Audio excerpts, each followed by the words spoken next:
Hola, hola, amiga. Are you struggling to get your little ones to sleep through the night? Does bedtime feel like a never ending battle that leaves you exhausted and frustrated? Well, you're not alone, mama. Whether you have a newborn who wakes up every 2 hours or a toddler who keeps sneaking into your bed at 2 a.m. like mine, the journey to establishing healthy sleep habits can feel overwhelming, especially when navigating cultural expectations and family dynamics. In today's episode, I had the pleasure of speaking with Veronica Ordóñez, a psychologist and certified gentle sleep coach who's here to help moms teach their little ones the magic of independent sleep. As the founder of Lullaby Veronica, her ultimate mission is helping moms get the rest they need to feel happy, recharged, and ready to conquer their day or just survive it because we get it, mom life. In our conversation, Veronica opened up about how her daughter's sleep struggles led her to become a sleep coach. We discussed everything from newborn sleep patterns to toddler bedtime boundaries and how cultural differences can impact our approach to sleep routines. Veronica shared invaluable insights on gentle sleep training methods that respect both parent and child, and also debunking common myths along the way. And exciting news for the toddler mamas. Veronica has an upcoming Toddler Sleep Success No More Bedtime Struggles workshop on Wednesday, February 26th. And for just $27, you can learn expert strategies to transform your toddler's bedtime routine. The link to sign up is in the show notes. But before we dive in, I want to share a few quick reminders. In the show notes, you'll also find two important links. One where you can suggest topics you'd like me to cover on the show, just like this one. And another where you can nominate potential guests. Maybe that's you or someone whose story and expertise could benefit our community of mamas. I truly believe in the power of sharing our stories and learning from each other's experiences and expertise. Your suggestions help make this show a valuable resource for moms looking to create their best version of motherhood, even in the midst of our beautiful chaos. And mama, if you're finding value in these conversations, please, please, please take a moment to rate and review the show. Your feedback not only helps other Latina moms find Viva la Mami, but it also ensures that fewer mamas feel alone in their motherhood journey. Whether you're listening on Apple Podcasts, Spotify, or YouTube, your support through ratings, reviews, subscriptions, and likes makes a huge difference. So please support us as well. I'm building this community for you, for us, because we need the space to connect, learn, and grow together. All right, amiga. Well, now let's dive into today's episode with Veronica Ordóñez from Lullaby Veronica. Welcome to the Viva la Mami podcast. I am your host, Jessica Cuevas. I am a mother of two on a mission to help redefine the meaning of motherhood as a modern Latina mom. Motherhood can be a complex journey, interwoven in two identities that often make us feel ni de aquí ni de allá. Viva la Mami is committed to providing you with knowledge, tools, and support to navigate the challenges and triumphs of motherhood as Latina moms. On the show, we'll be discussing culturally relevant topics that will help inform and empower you in whichever season you are in on your motherhood journey. We'll be joined by Latina moms, experts and professionals who can offer advice, practical tips, relatable stories, and honest conversations. So bring your cafecito as I invite you to be a part of this space as we create comunidad about the exciting and challenging parts of being a mommy. Ahora, vámonos. Hola, hola, Veronica. How are you? Hello, I'm fine. Thank you. Thanks for having me. I'm so excited to do this. Yes, I am very excited for you to be here as well. And ironically enough, our kiddos are asleep right now. I know. That's when we get things done, right? Yes, that's true. That's when we're the most productive. Before we delve into the conversation about sleep, if you can introduce yourself to our listeners and tell us a little bit more about yourself. Sure. So hello everyone. My name is Veronica and I'm a psychologist, a certified sleep coach, a mom, a wife, a daughter, a friend. I get all the texts. So I'm from Mexico. I grew up in Mexico, in Monterrey. That's a city for those of you who doesn't know. It's a city on the north of Mexico.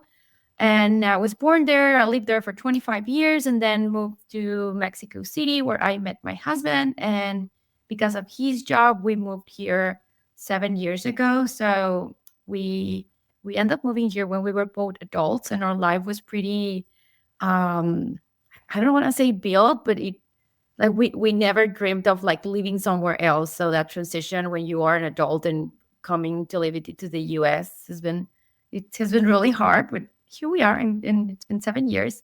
Um, as I mentioned, I'm a mom. My daughter, I have two kids. My older daughter, she's 8, almost 8, and my younger son, he's almost 4. Um, and I started in this sleep coaching journey because, as most sleep coaches, my daughter, I don't want to say that she was a terrible sleeper because I don't love the term using good or bad sleeper. She had some needs that I wasn't able to identify at that moment because I knew nothing about sleep.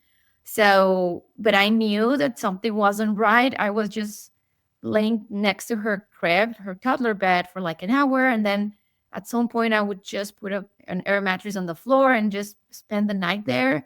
And I was so tired and I was like so angry and upset. And it was just like, I was not feeling okay. And I thought this is not how mother is supposed to feel.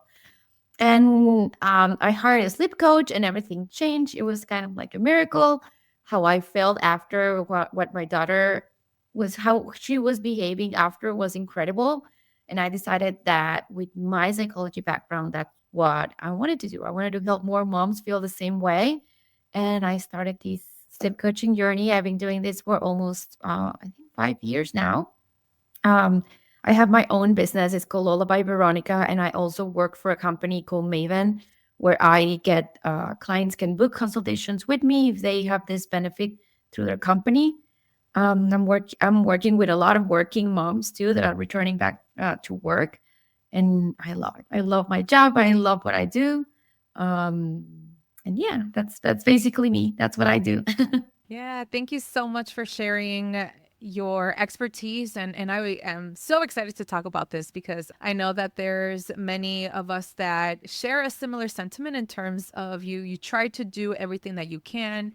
You know, you even ask your pediatrician, you look at all of these different articles and resources and you just seem like you are kind of alone in this. And I feel like as many mamas, we carry that load, right, about how to best use effective ways and positive ways in putting them to sleep. So Yeah. I'm very excited to talk about that for sure. Before we kind of go further into that, like you shared your experience about immigrating 7 years ago as an adult and how you've wanted to connect with other adults. How has your experience been with connecting with Latina moms, especially where you live, right? How has that been with raising bilingual kids? Can you tell us about your journey about finding a support system, considering that your family is all It's over not the here. place? Yeah. Yeah. It has been, I don't want to say it is hard, but it hasn't been that hard. But I think it's Mm. because of my personality. Like I talk with everyone. If I'm like at a buying groceries and I hear someone speak Spanish, I'm like, hey, I speak Spanish too. What's your name? And what do you do? And we exchange phone numbers. So I'm very open, especially at the beginning. Like I would just like I had like a mother or something, and I would hear someone having a conversation in Spanish, and I would just like draw like instantly go there and start talking. Um, but then so that's why I started making a lot of friends, and I start looking for like online communities. There are a few groups here in Asheville, so you can just go online and start going to the events that they're doing. It's funny because sometimes I get like DMs on Instagram, like, "Hey, I saw that you commented on a post, and in Spanish, I'm also from like Mexico or whichever part. Like, I also speak Spanish. Like, let's meet or something." So it's funny because we are all looking for the same things. So once you start connecting and being more open to just knowing more people, I think like it falls into place. I feel like the biggest challenge has been it is different when you are born here and when you move here as an adult because you like you have this thing, you're both from the same place, you both speak Spanish, you have the same culture, but at the same time we think really different in some things. So it's been hard to connect with people that are on my same situation. Like, oh, you just moved here. I find that I connect more with those people than with people from Mexico that have been here for like forever or they were born here. Yeah. Um, and I like it because I get like insight from both parts. Um, but yeah, I mean, I've been really open. It's been a great experience. I have found a lot of good friends. You mentioned I don't have family here, so whenever I need something, now I have my friends that I know I can leave my kids with them if I have an emergency. And then my emergency contact is my neighbor because, and I mean, my neighbor is not, he's an American, but he's my emergency contact for my kids. So it's been hard and it's a challenge, but also I feel like it's a great experience. Like I wouldn't change anything. I'm learning a lot, and I feel like my kids are learning a lot too from like noticing how I challenge myself doing by doing this. Yeah, that's awesome. Yeah, and I think it's all about being intentional and finding your village, right? And this can be either your mommy friends or the emergency contact, right? I think that's awesome that you get to choose who. Yeah, A lot of people that I know, like they can't choose, like they have no other way but their family, and sometimes they end up butting heads, or el escándalo. Sometimes that happens within that. drama So familiar, we say. yeah, el drama, yeah. Yeah, you get to pick So your friends. That's something I yeah, learned to say yes, but also it's okay to say no. Like I met someone and I say yes, yes, yes, and then at some point I can say no. Like I don't want to be your friend anymore, and it's okay. Like we both know, like there's no chemistry. It's okay. We can say no and just keep finding new friends. And like we are adults, no one's gonna like. There's no much drama now. At least that's how I feel.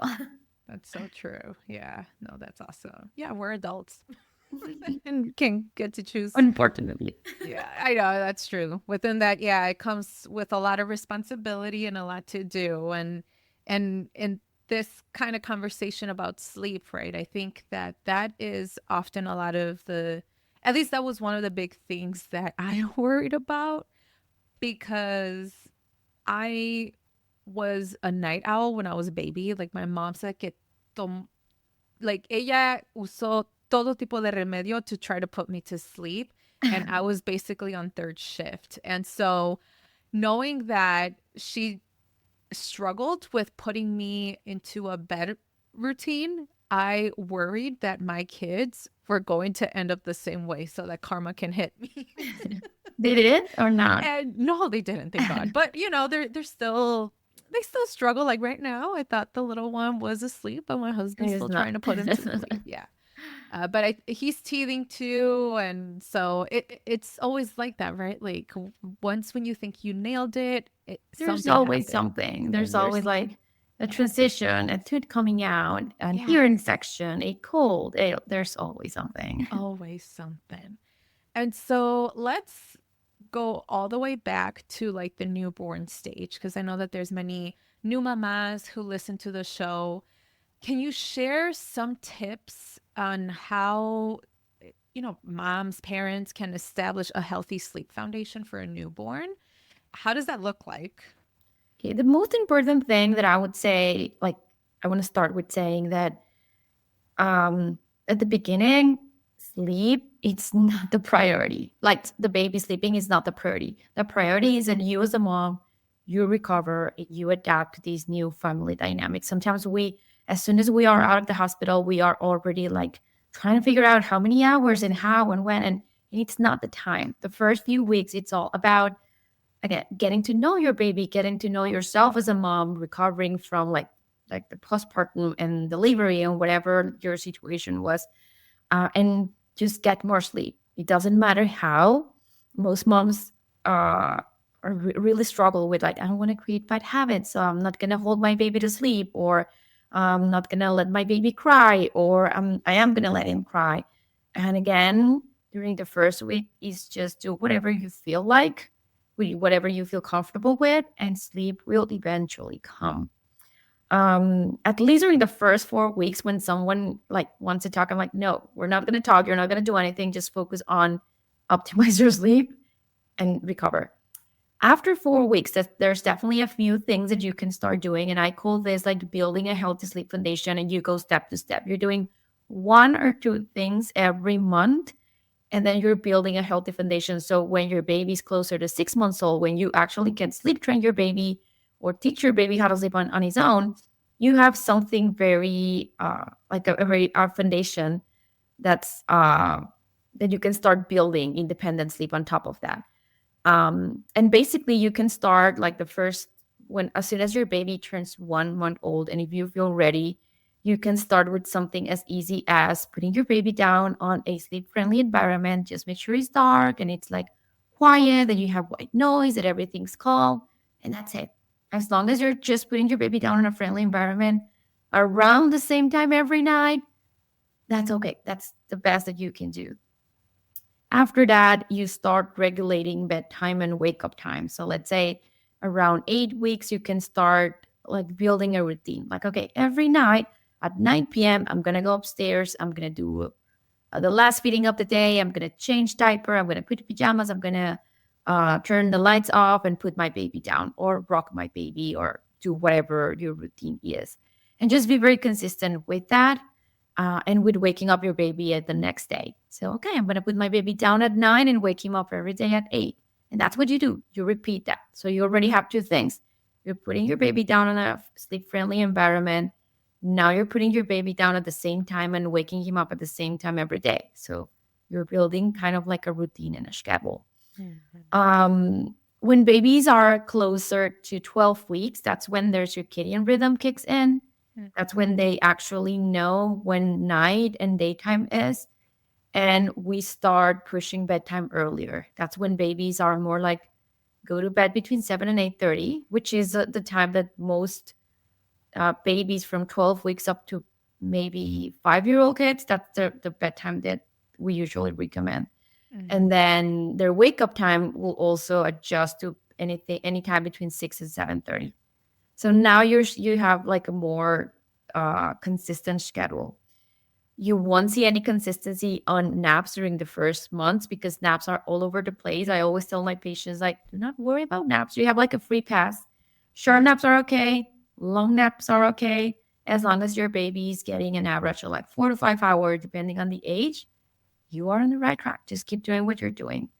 And then once your baby gets closer to 5.5 or 6, that's when we start intentionally teaching about independent sleep, like putting your baby, the famous drowsy but awake that I'm sure most moms have heard of it. It probably will not work before 5 months, and we just get so stressed about why when my baby is not okay with me putting him down because he's a baby. And he's not supposed to know how. So if you're holding your baby to sleep, you're rocking your baby to sleep, you're nursing your baby to sleep, it's fine. Those are called power tools during the first month. Where you're going to create habits, yes, but habits are meant to be broken. So you will be able to break that habit later when you are ready and when your baby's ready. Yeah, I love it. And yeah, I mean, this is awesome because I think that you're kind of allowing nature take its course sort of thing, Yeah. but obviously being strategic and setting kind of like a foundation, especially when it comes to, the first couple of weeks where, it doesn't have to be like a specific plan. It can just be as easy as putting the sound machine on so that it does create that foundation. And I love it. I remember, yeah, like that was the easy part because they were newborns. Like they never fussed or cried. And then yeah, the hard part came when they were about 6 months. Yeah. And Because even when now. they cry, like they cry and they just need you to hold them. And that's the easiest part. Like, and then it's funny because back then when we are going through it, we don't want to hold them anymore. We're like, I just want to be able to put them down. And you're like, no, that's the easy part. Now I want to hold my 3-year-old and he would not, like he just struggles and fights like, no, I want to walk. Right, right. Yeah. Yeah, it's so interesting. And so you mentioned this briefly about your daughter, how you were trying to find ways to help and support her sleep, and with you being a psychologist, obviously sleep and development kind of intertwine together, right? Like I think Mhm. there is overall, like if you establish healthy sleep habits, kids, babies, oftentimes you're setting them up for success for their growth and well-being. And so considering that, and obviously you can delve more into this because this is your area of expertise, but tell us a little bit more about your daughter's situation, and how did that overall influence you to decide on being a sleep coach? This is really interesting because it ended up being something like, even though I became sleep coach and it got better, I end up going with a sleep doctor, which is a huge thing. Oh. Um, so at the moment, even though like I was a psychologist, I had no idea about like development. I had no idea what a toddler should like behave, what were like the characteristics. So I was lost. Like she was not sleeping at the right time, she was not napping, like everything was out of place. I feel like at that time there was not that many information online, like social media, and not that many sleep coaches. So I had no idea what to do or what to expect or whatever. So the funny thing is that after I started working with a sleep coach, it got way better with very simple tricks like being consistent with how you respond. And she was 2.5, so it was about establishing healthy boundaries, about the rules at night. Like the rules is that you are staying in your on your bed all night, and the rules are that if you wake up, you need to go back to sleep on your own. So it's with toddlers, it's all about being very consistent and being sure that they know what's expected from them.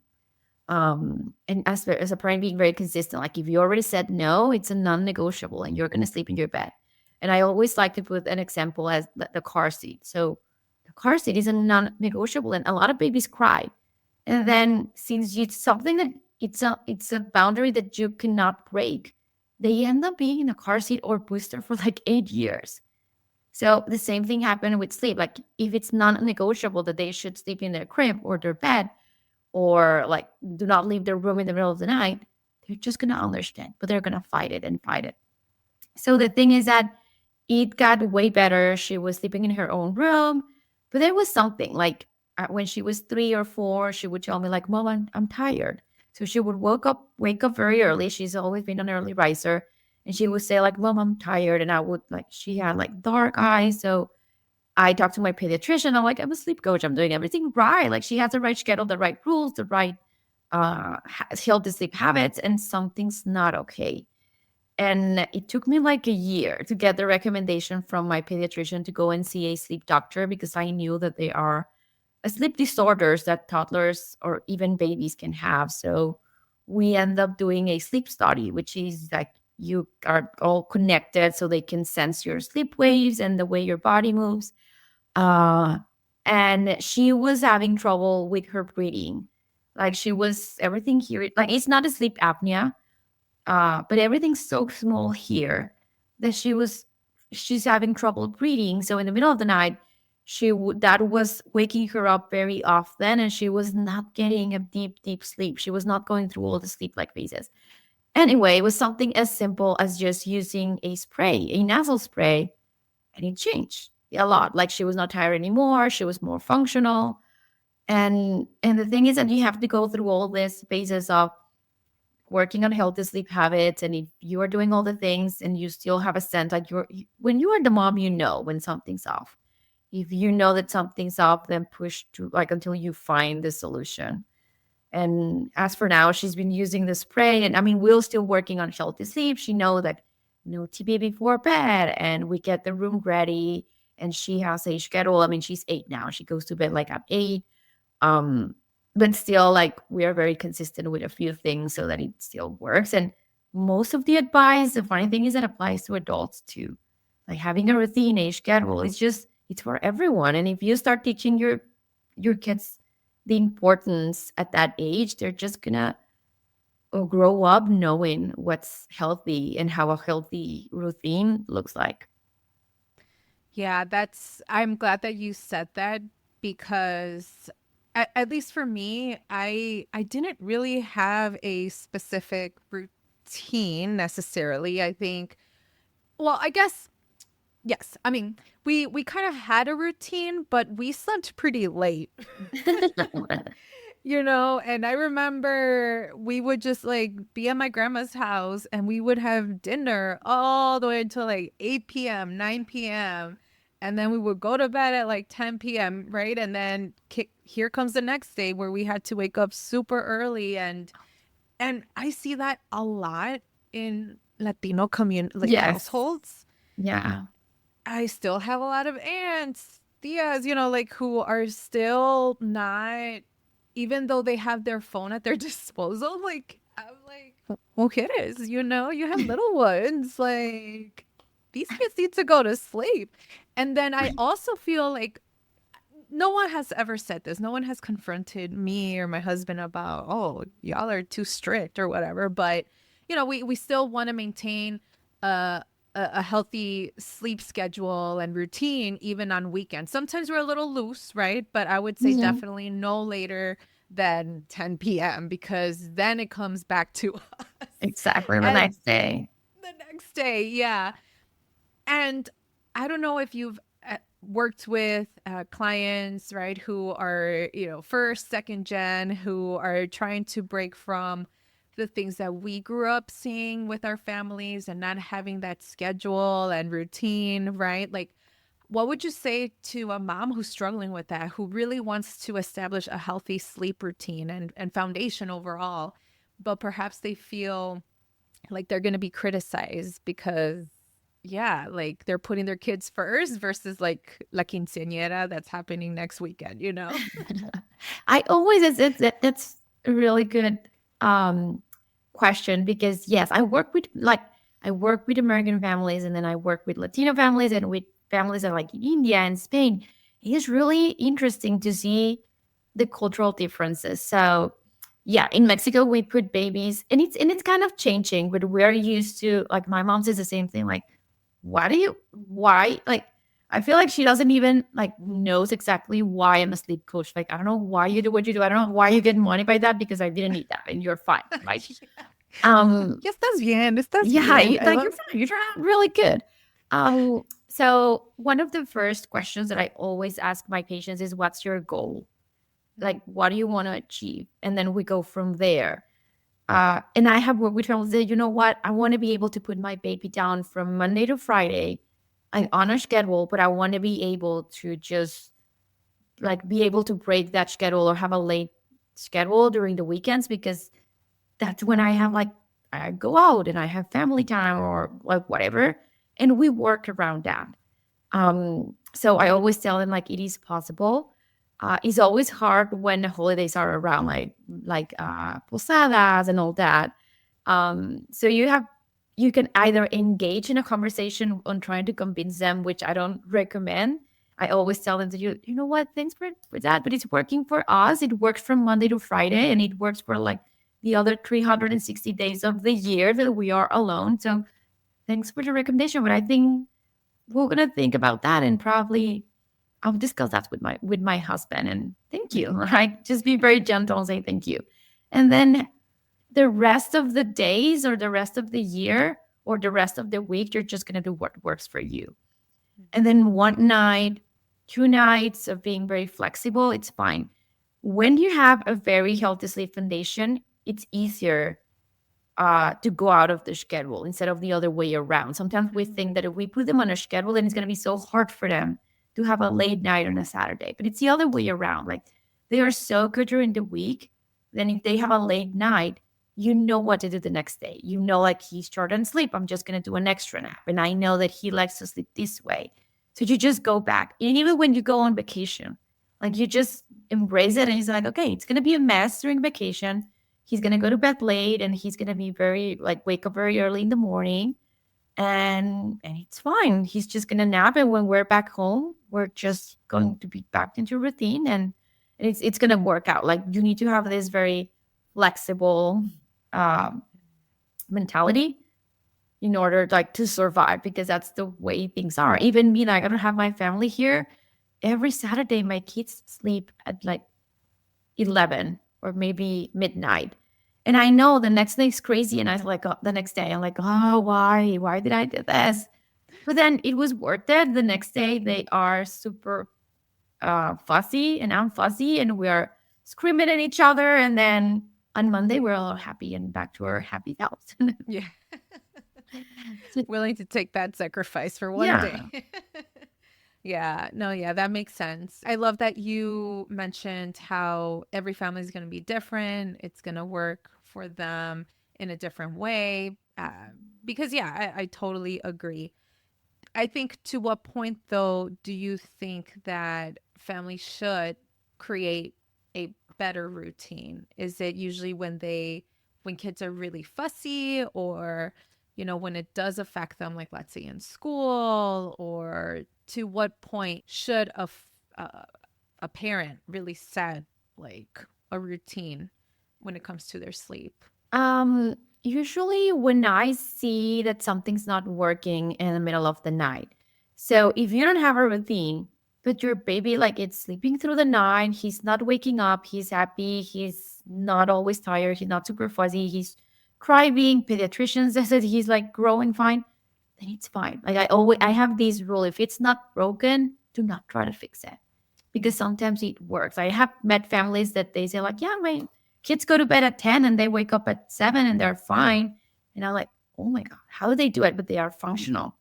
So if it's not broken, do not try to fix it. But if you come to me and say like my toddler, he's waking up in the middle of the night a few times, he's having a hard time falling asleep, he's having night terrors, he's coming to my bed every night, it's taking like an hour for him to fall asleep, he's not napping, he's having like a lot of meltdowns, then the first thing that we check is the schedule, like making sure that you have a routine, that he's sleeping at the time that he's supposed to be sleeping, waking up at the time that he's appropriate for his age, and napping the amount of time that he is. And sometimes you don't even need like a whole sleep training. You just need to make a few tweaks and it works. It's just like, oh my God, I put my baby down an hour earlier and everything fell into place. So sometimes it's very easy, but the impact that a good schedule has is it's amazing how it can change things. Yeah. Yeah. No, yeah. Thank you for sharing that. I couldn't agree with you. Yeah. And so for us mamas who are in the middle of like trying to sleep train our babies, like babies, right, at 6 months, what type of methods are there? And I definitely have heard of the cry out method. I've heard of the Ferber method and all of these different things. A lot of moms freak out about the crying out method specifically. Like, can you debunk some sleep training myths and explain what your approach is towards like a more gentler like sleep? Yeah. So the method that I use, it's called gentle sleep coaching. And this is something that people think like, okay, with a gentle method, my baby's not going to cry. And with the cried out, my baby's going to cry a lot. And it's not like that. Babies cry. Like that's the only way that they know how to say like, Mom, pick me up. I don't like this. Or Mom, you were like nursing me to sleep yesterday. What happened today? Like, so crying is the only way that they know how to communicate, right? So crying is not bad. The difference between a gentler method and a regular like fervor or cried out is your involvement as a parent. So with extinction method or with any cried out, you basically like put your baby down and you leave the room, and it can vary. You either stay outside the room until your baby falls asleep, but it can take an hour, 2 hours or whatever. You can do some checkings, like you go in and say like, you're fine, and do it every 3 minutes and then every 5. And there are a lot of variations, but that's like the minimal in involvement. And then with a more gentle method, you're just there by their side while they go through this. So they are going through a learning curve, right? Like you put them down and they're like, what is this? I don't like this. And they cry. And then they turn around and they sit and they're like, okay, maybe I can do it. And they try. And then they cry again. And that's what they do for like an hour or 2. So if you're there, like by their side, and then you're just letting them know that you are supporting them through this challenge, like, okay, you're going through something, but I'm here. You're holding their hand, you're touching them, you're using your voice to reassure. And I like this because I feel like they just feel more content and safe. Like, okay, this is something rough. I have to do it on my own, but my mommy's here or my daddy or whatever. Um, Again, there's nothing wrong with the crying. Some people think like if they cry, you're going to scar them for life. Like, obviously, if they cry for 3 hours every day and you're not attending their needs and you're not changing the diaper, you're not feeding him, obviously the attachment that you're building is not going to be nice. Good. Right. But if you're with your baby all day, attending their like basic needs, and then if by the end of the day you're trying to teach them something and it's hard for them, but you're there, they are actually learning that that's a secure attachment, like someone with me while I go through these hard times. So that's the main difference. One thing that I always tell my patients is because they ask, like, when's the right time? Is it at 6 months or at 1 year? The right time is whenever you feel ready. Because if you do it at 6 months just because everyone else is doing it, but you don't feel ready or you feel like your baby's not ready, it's not going to work because you're going to end up, maybe he's going to cry for 30 minutes and you're going to pick him up, or you're just not going to be able to stay consistent. So it's never late. You can start when they're like even 5 or maybe older. Some parents decide to wait to see if they can actually learn on their own, and it can happen. Like, babies can learn on their own at 6 months or at 3 years or at 8 years. Like, you never know. Yeah. But whenever you feel ready, you're not comfortable with the situation and you're ready to start working, that's the right time.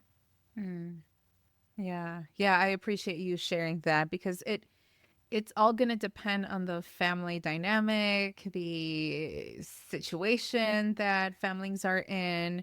And I think that we get so infatuated with what we see on social media. And I think that that in itself has benefits, but definitely disadvantages, I think, because we can't, really listen to our own intuition, really. And I know that you shared how, like, when your daughter, when she was younger, like, you shared that there wasn't a lot of information out there.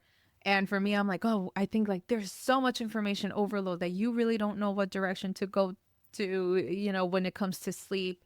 And I appreciate you sharing that there is another approach than like the popular ones, because a lot of times, we do feel uncomfortable. I think that we definitely did that cry out method with Diego, and my mom was like, ¿Qué? ¿No vas a dejar a llorar?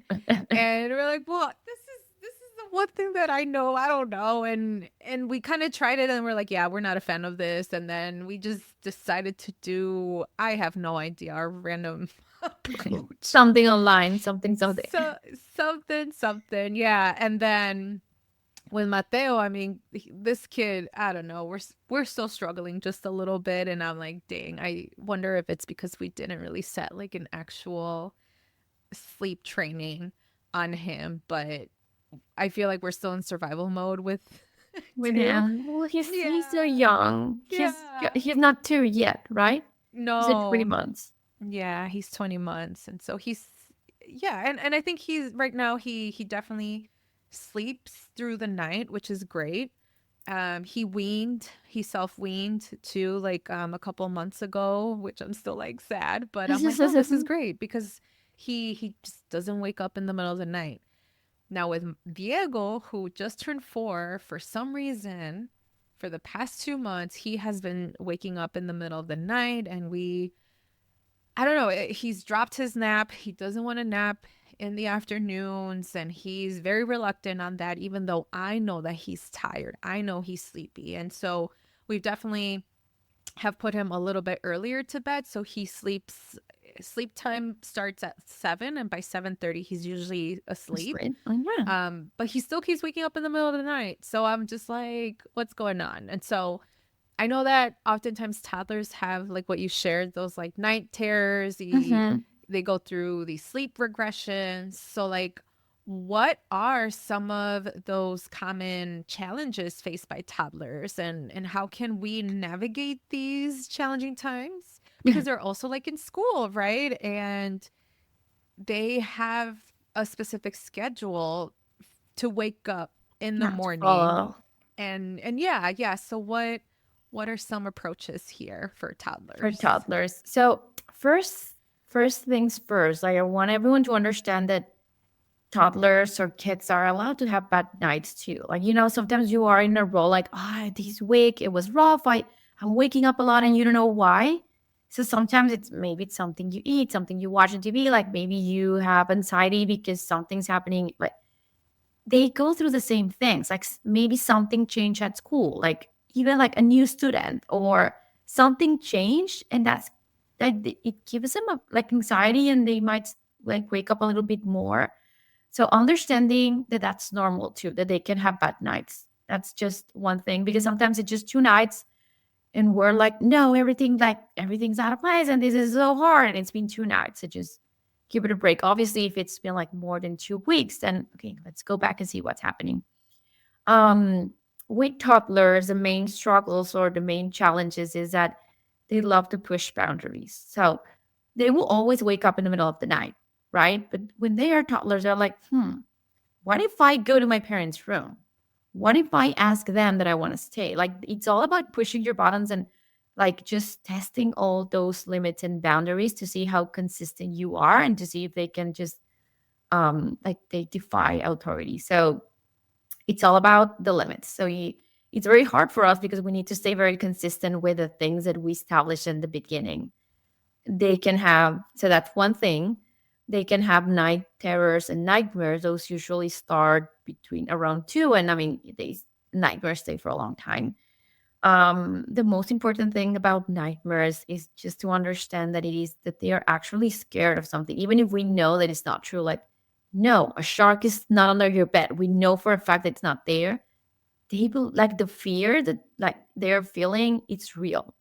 So we don't just leave them there. We try to like help them. And what I like to do is treat them as we would treat a friend. Like, okay, what would you say to a friend that comes and they're like, I'm having a nightmare, I cannot go back to sleep? You probably say like, hey, think of something positive, breathe, maybe use your phone and like listen to a meditation or something in the middle of the night so you can forget the idea. So I like to have that same approach with toddler, like, hey, let's talk about something you love. So instead of talking about the nightmare, let's do the opposite. What do you do today? What's your favorite cartoon? What do you want to dream of? Do you want to dream about a unicorn? And what color is a unicorn? So you start like replacing the bad thoughts with good thoughts. And that's also very useful when they are very anxious, because at that age when they go to bed at night and everything's dark, that's when they start thinking the bad thoughts, as we are. That's when you start thinking on your to-do list and your presentation for the next day, and like all the things that you shouldn't be thinking, you start when you're laying in bed with lights out. The same thing happens to them. So be very mindful about like helping them visualize good things and reading, so that they can learn how to manage that instead of redoing it for them. And again, being very consistent with the rules. If we bend the rules one day, they don't understand exceptions. They don't know, like, oh, it was because I was sick. No, no, no. Even when they're not sick anymore, they're gonna start asking again to go to your bed because they know that it's an option, right? I always use like a sleep manner chart when needed. So, for example, if you have the right schedule and Diego, you said Diego is your older one, like he's waking up a lot, it's not about teaching him or making him not wake up in the middle of the night. It's about teaching him on what to do when that happens. So, you know what, Diego, that happens to me a lot. I sometimes wake up in the middle of the night, and you know what? It helps if I stay in my bed and close my eyes and count to 10. Or it helps if I stay in bed and maybe sing a song or count my fingers, or like just give him some strategies that you actually use and acknowledge that the fact that he's waking up, there's nothing wrong with that because it's something that he's not able to control. What he can control is what happens when he wakes up. Like you can stay in your bed, you can think about this, and you can do this, or go to the restroom, or have a sip of water. At some point, I told my daughter, you can grab a book. If you're having a hard time falling asleep, turn on your night light, read a book, and then you'll feel sleepy. And I would see her through the monitor like reading, and she will go like, because it was working. I'm like, okay, once that happened, close your book and go to sleep. So at least they know that they shouldn't go and wake you up. They can do it Yeah. on their own. Yeah. I Oh don't know my if gosh. that was helpful. Was that the answer that It you were was so expecting? helpful. Well, no, I mean, I obviously don't want this to be a consultation for me, but I'm sure that this is a similar sentiment across the board. Like I know so many of Diego's friends, like moms in school, like they're like, my kid keeps waking up in the middle of the night and they keep coming to us and that's how it is too. Like I think it could be because this is like everyone's first year in pre-K 3, right? And it's probably like their little brains are just like activated. I don't know. But yeah, Diego keeps coming on our bed and sometimes I don't even feel him. I'm like, how did he open the door? And my husband though, he's a little loose. Like he just lets him sleep over and I'm like, "No, don't let him." Like, but I do believe though that we definitely need to set those boundaries because ultimately we want him to be successful, right? Mhm. We don't want him to just like keep doing this out of a habit and it's not so necessarily like a reason, behind it. And so, yeah, thank you for sharing that. Yeah, and I'm having a toddler workshop this month, and we're focusing on that, like how to stop those behaviors. So I'm going to send you the link to see if like Yeah. any of the listeners would like to sign up for that, because it is a hard. It's like toddlers, they can talk and they are very convincing and creative in the middle of the night, and you're like, what? Why?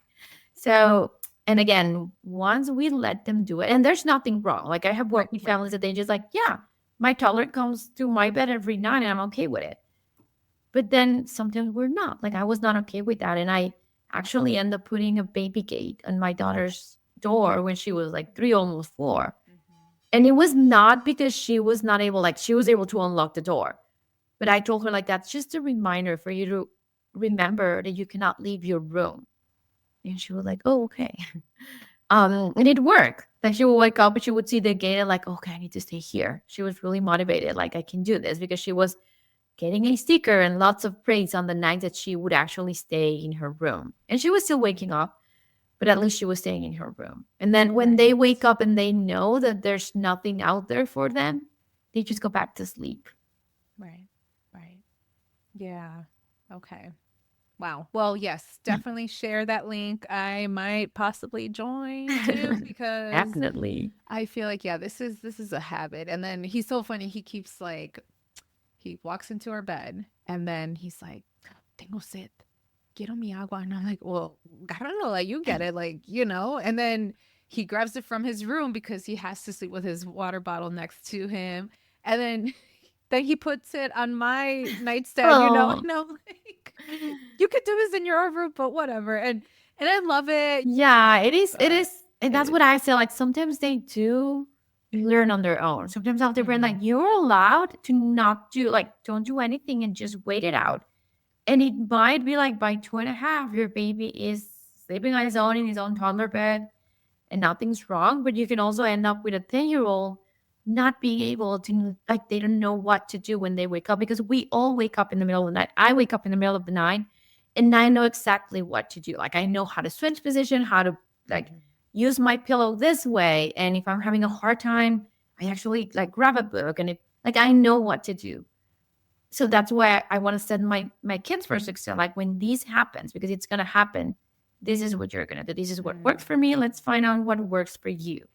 Yes. So, and yeah, sometimes you're gonna have those nights where they come to your room and like I'm having a nightmare, and you just need to give them extra support. Like that's just I sometimes have nightmares. Like wake up my husband, like hey, I'm having a nightmare. Just hold my hand, right? Yeah. So, um, yeah, I mean it is very good to establish that foundation and start teaching them about healthy sleep now. They're because Yes. it's going to set them for success for their I life. love it. Yes, I agree. I agree. And it's all also giving them that self-advocacy too, and that way they know how to approach it. Yeah, instead of yeah, just depending on us. And yeah, that's so true. So we talked about babies, we talked about toddlers. How about mamas? how should we also prioritize our sleep and really take care of ourselves, and how helping our kids sleep independently, kind of going back to this conversation, like how does that ultimately contribute to our own well-being? Well, I always tell my patients that sleep training is not about the baby, it's about the moms or the parents. Mm. Because if you see, like, if your baby, if he has a rough night, he's gonna fall asleep in the car seat the next day, or like Yeah. when they're sleepy and they're gonna fall asleep. Mm. And you're not allowed to do that because you need to work, you need to cook, you need to like do all the things. So sleep training and sleeping through the night is not just for the kids, it's for us. Like we need 6 to 8 hours at night to just recover and be our best version the next day. There's a lot of research out there that it says like if you're not sleeping at least like 6 hours, at least 4 hours straight. But if you're not getting like at least four, that's the minimum, you have like less patience with your kids. Like you are more prone to, if your kid is does something, you're gonna just jump into a solution, a fast solution that it might not be the best one, but you just like act like very quick without thinking. um and then even your diet, like if you're on a diet and you're trying to stay consistent with healthy habits on eating, if you're not sleeping well, there's actually a lot of research that says that you tend to choose like sugary foods or foods that are more like high in carbs or whatever that you don't need, just because your body is craving that like fast energy. So Mm. um we need the sleep. Once you teach your baby and your baby's sleeping on like through the night, your baby has a routine, a schedule, like it's your turn. Like you need to have healthy sleep boundaries too. Like do not watch TV an hour before going to bed. Have a routine. Like, okay, I'm gonna go to bed at the same time every night and I'm gonna wake up at the same time every morning, and have a routine. That's the best thing that you can do. It at night and in the morning. So um, yeah, basically those two things are the most important for moms. Yes. Thanks for putting it out there. I think it's definitely important. That is like my non-negotiable, even though, yes, I still get tired. Like, I get so tired by 2 p.m. I'm just like, where's my nap?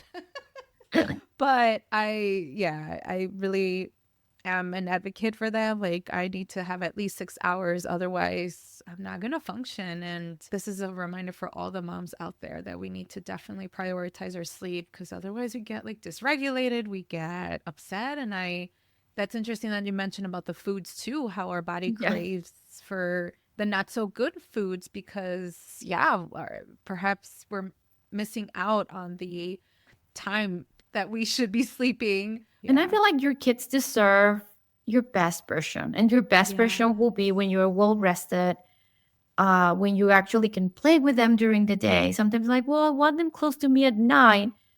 But then, okay, maybe you're co-sleeping and you're not comfortable, your toddler is kicking you, and then the next day you're all grumpy. So it's better to just, maybe you're not co-sleeping, but during the day, because you slept really good, during the day you're playing, you're in the floor with them.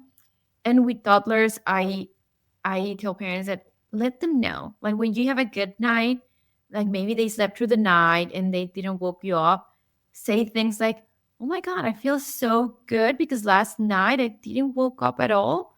So you know what? I have 10 minutes to like take a walk with you, or do that running that you love, or go and jump in the trampoline, or go and I don't know, like let them know then when you are well rested, they get the best version of you. And it's, I mean, you don't have to say it all day, but at least once. And that they will start understanding, like, yeah, when my mom sleeps through the night, she's more happy and she's more funny. And when I sleep through the night, I'm happier. Yeah. And I'm like, I feel better because they do. Like they cannot relate that.